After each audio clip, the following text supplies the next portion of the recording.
अस्सलाम वालेकुम व्यूवर्स, क्या हाल चाल है आप लोगों के।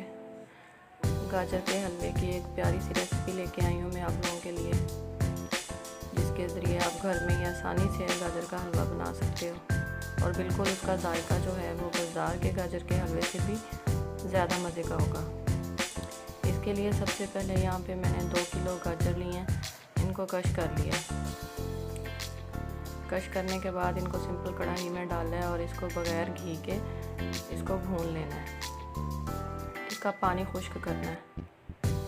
बहुत ज़्यादा टाइम भी नहीं रिक्वायर्ड कि आप लोगों को इसको बनाते हुए पूरा दिन गुजर जाए। तकरीबन 2 से ढाई घंटे में ये वाला हलवा इस तरीके से अगर आप लोग बनाओ तो बन के तैयार हो जाता है।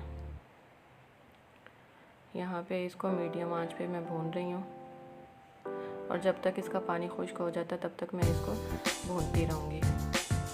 ये देखें, पानी इसका खुश्क होना शुरू हो गया हुआ। जब ये इसका पानी खुश्क हो जाता है तो ये अपनी मिक़दार से आधा हो जाता है और पानी बिल्कुल इसके अंदर से ख़त्म हो जाता है। आप लोग मेरे चैनल को सब्सक्राइब करें, मेरी वीडियो को शेयर करें अपने फैमिली और फ्रेंड्स के साथ, और आप लोग कमेंट सेक्शन में मुझे लाजमी बताएं कि आप लोगों को मेरी वीडियोस कैसी लग रही हैं और आप लोग किस टॉपिक पे वीडियो देखना चाहते हैं। मैं उस पर ज़रूर इंशाल्लाह कोशिश करूँगी कि बनाऊँ। अच्छा जी, यहाँ पे बात कर लेते हैं गाजर के हलवे पे। तो ये देखें, पानी तकरीबन इसका खुश्क होने के करीब हो गया है और 14-15 मिनट हुए थे मुझे इसको भूनते हुए, तो इसका पानी जो है वो खुश्क होना शुरू हो गया था और ये अपनी मिक़दार से काफ़ी ज़्यादा कम हो गया है। जब मैंने इसको डाला था तो कढ़ाई भरी हुई थी और अब देखें कि ये बिल्कुल नीचे चला गया। मीडियम आंच ही रखनी है, ज़्यादा तेज़ नहीं करनी, वरना फिर इसकी भुनाई जो है अच्छे से नहीं होगी तो फिर एक कच्चा सा टेस्ट आता है जो बिल्कुल भी अच्छा नहीं लगता। इस तरीके में ज़्यादा दूध की भी ज़रूरत नहीं है कि ज़्यादा दूध डाला जाए। यहाँ पे ये देखिए पूरा भुन गई हैं गाजरें, तो मैंने इसमें 1.5 किलो दूध डाला है। 2 किलो गाजर में मैंने 1.5 किलो दूध डाला है। दूध जो है फुल फैट क्रीम मिल्क जो होता है वो है। मलाई वगैरह मैंने इसकी नहीं उतारी, दूध को बस सिंपल बॉयल किया। बॉयल करने के बाद मैंने इसके अंदर डाल दिया। अब दूध के साथ इसको अच्छे से पकने देना है और अब इसकी आंच जो है वो मीडियम से भी थोड़ी कम कर देनी है।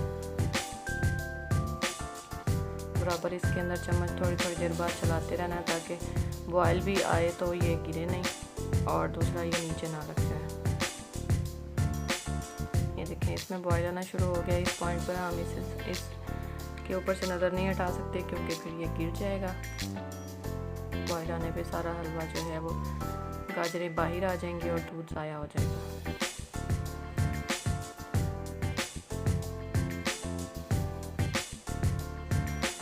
चलें जी, जिसने मेरा चैनल सब्सक्राइब नहीं किया वो जल्दी से जाए सब्सक्राइब करे और बेल के आइकन को ज़रूर प्रेस करें। ये देखें जी, अच्छे से गाजर के हलवे में बॉयल आ रहा है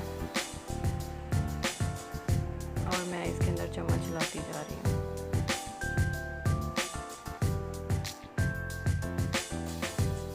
सिंपल सी मज़ेदार सी रेसिपी जो है वो बन के तैयार हो जाती है और ज़्यादा एफर्ट करने की भी ज़रूरत नहीं है।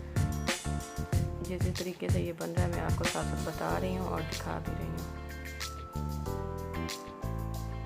दूध देखें इसका खुश्क हो गया, अभी आधा खुश्क हुआ है तो मैं इसके अंदर चीनी डाल रही हूँ। चीनी आप अपने जायके के मुताबिक डाल लें कि मीठा ज़्यादा पसंद है तो ज़्यादा डाल लें, वरना इतनी मैंने क्वांटिटी गाजर और दूध की ली थी, इसमें मैंने 1 कप चीनी डाली है क्योंकि गाजरें ख़ुद भी मीठी होती हैं तो ज़्यादा चीनी पसंद नहीं होती। ज़्यादा अगर डालेंगे तो ज़्यादा मीठा भी पसंद नहीं आएगा, फिर आप लोगों को वो बहुत ज़्यादा मीठा हो जाएगा।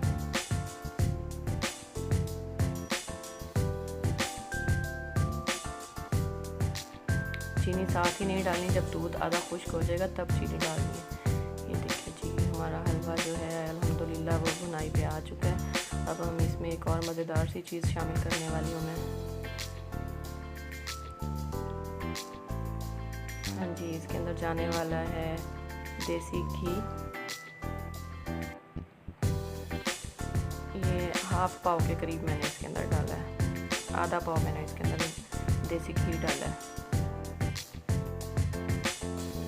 क्योंकि इसके अंदर बाद में खोया भी डालूँगी तो ज़्यादा अगर देसी घी डालूँगी तो वो भी अच्छा नहीं लगेगा, लेकिन जिसको ज़्यादा पसंद हो वो ज़्यादा डाल सकता है।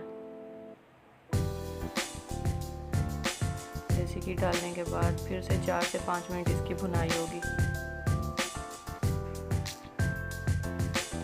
4 से 5 मिनट गुजर चुके हैं और अब मैं इसके अंदर यहाँ पे खोया डाल रही हूँ। खोया 1 पाव है। जितनी मिकदार गाजर और दूध की है उसमें 1 पाव के करीब खोया जाता है, बल्कि पूरा 1 पाव ही है जो मैंने इसके अंदर डाला है।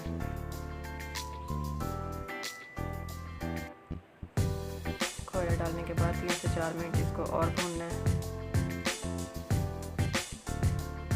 इस मौके पे मैंने इसको टेस्ट किया था कि इसके अंदर चीनी पूरी है या नहीं, लेकिन अल्हम्दुलिल्लाह चीनी माशाल्लाह जायके के मुताबिक बिल्कुल सही थी।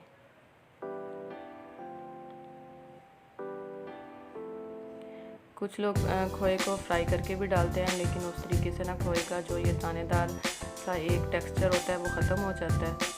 तो फिर वो बाज़ार वाली जो बाज़ार से हम लोग खोया लेते हैं तो दानेदार गजरेला लेते हैं तो उसके अंदर दानेदार खोया नज़र आ रहा होता है और टेस्ट में भी आ रहा होता है, फिर वो नहीं आता अगर हम खोए को फ्राई कर लेंगे तो। इसलिए खोया इसी तरह डाला जाए तो वो ज़्यादा अच्छा होता है। यहाँ पे हलवे ने घी छोड़ना शुरू कर दिया है, तो ये साइन है कि ये पक चुका है।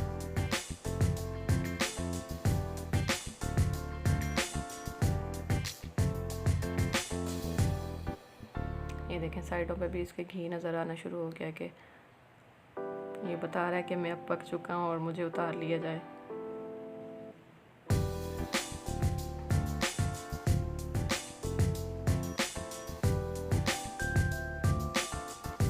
इस वीडियो में मैंने कुछ भी कट नहीं किया, जैसे मैंने बनाई है वैसे ही मैं अपलोड कर रही हूँ ताकि आप लोगों को अच्छे से समझ आ सके। ये मैं हलवा साइड पे करके दिखा रही हूँ कि ये देखें इसका घी जो है वो निकलना शुरू हो गया है। इस मौके पे आप लोग जो भी आप लोगों के पास घर में ड्राई फ्रूट्स हों उनको बारीक बारीक कटिंग करके इसके अंदर वो शामिल कर दें। मैंने यहाँ पे बादाम और अखरोट मेरे पास मौजूद थे तो मैंने वही कटिंग करके डाल दिए हैं। डालने के बाद 1 से 2 मिनट के लिए इनको हल्का सा बस मिक्स करना है और फिर उसको उतार लेना है। जो बाकी बच जाते हैं वो हम लोग जब इसको डिश आउट करेंगे तो वो ऊपर डाल देंगे। ये देखें जी इसकी फाइनल लुक। इसको स्टोर भी किया जा सकता है। आजकल क्योंकि सर्दियों का सीज़न है तो ये ख़राब नहीं होगा। अच्छा जी, मैं मिलती हूँ आपको नेक्स्ट वीडियो में। दुआ में मुझे याद रखें। अल्लाह हाफिज़।